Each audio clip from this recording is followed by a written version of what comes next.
അസ്സലാമു അലൈക്കും. നാളെ പരിശുദ്ധമായ റബീഉൽ അവ്വൽ 12.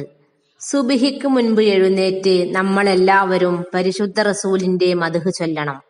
നമ്മുടെ വീടുകളൊക്കെയും റസൂലുള്ളാന്റെ മദ്ഹ് കൊണ്ട് നിറഞ്ഞു നിൽക്കണം. നമ്മുടെയും നമ്മുടെ കുട്ടികളുടെയും ഒക്കെ കൽബിൽ അള്ളാഹുവിന്റെ റസൂലിനോടുള്ള മുഹബത്ത് നിറഞ്ഞൊഴുകണം.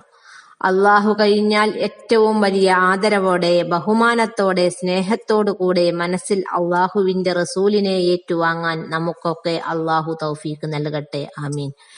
ബഹുമാനപ്പെട്ട ശൈഖുന അത്തിപ്പറ്റ ഉസ്താദ് മഹാനവർകൾക്ക് മക്ക എന്ന് പറയുന്നത് ഇഷ്ടമല്ലായിരുന്നു. മക്ക മുകറമ എന്ന് പറയണം.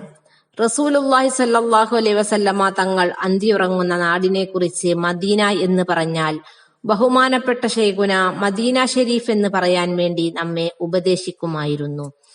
അത്രമേൽ ഈമാനിന്റെ നൂറ് കൽബിൽ കടന്ന ആളുകളൊക്കെ ആദരവോടും ബഹുമാനത്തോടെയും കാണുന്ന പരിശുദ്ധമായ റബീഉൽ അവ്വൽ മാസത്തിലാണ് നമ്മളുള്ളത്. നമ്മൾ റബീഉൽ അവ്വൽ 12 ചൊല്ലേണ്ടതായ ചില ദിക്റുകളുണ്ട്. ഈ ദിക്റുകൾ ഓരോന്നും ഒരാൾ റബീഉൽ അവ്വൽ 12 7 തവണ ചൊല്ലിയാൽ ആ വ്യക്തി ഈ വർഷം മുഴുവൻ സന്തോഷവാനായിരിക്കുമെന്നും ആ വീട്ടിൽ ബറക്കത്ത് നിറയുമെന്നും മഹാത്മാക്കൾ പറയുന്നുണ്ട്.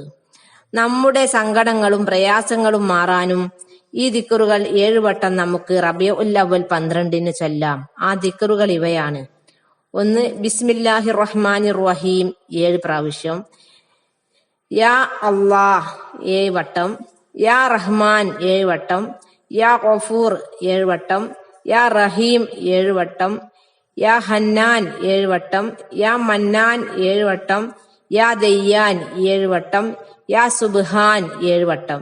ഈ ദിക്റുകൾ ഓരോന്നും 7 തവണ നമ്മൾ ചൊല്ലുക.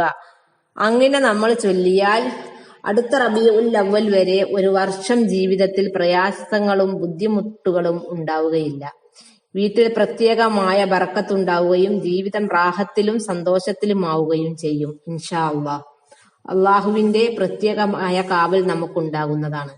മുത്ത് റസൂൽ സല്ലല്ലാഹു അലൈഹി വസല്ലമ നിർദ്ദേശിച്ച വിശ്വാസങ്ങൾ, റസൂൽ അനുഷ്ഠിക്കാൻ പറഞ്ഞ ആചാരങ്ങൾ, സമീപനങ്ങൾ, സ്വീകരിക്കാൻ പറഞ്ഞ കാര്യങ്ങൾ എല്ലാം കൃത്യമായി കൊണ്ടുവരാൻ അള്ളാഹു നമുക്ക് തൗഫീഖ് തന്ന് അനുഗ്രഹിക്കട്ടെ.